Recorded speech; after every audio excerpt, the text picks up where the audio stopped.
I'm Gary Hubbard, Product Manager at Federal Signal, and I'd like to introduce you to the Global Series Sounder.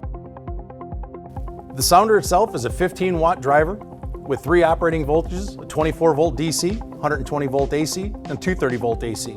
It's got a gain control that allows you to drive the output from 0 to 100%. It's a 98 dB at 10 feet, 108 dB at 1 meter.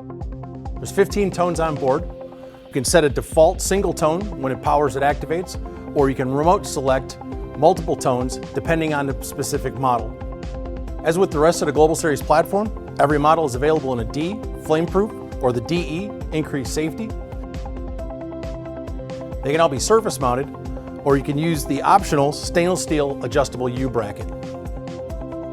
Each one is a standalone signaling device, or it can be used in conjunction with the rest of the platform to create multiple signal devices. This is just another example of the flexibility of the Federal Signal Global Series.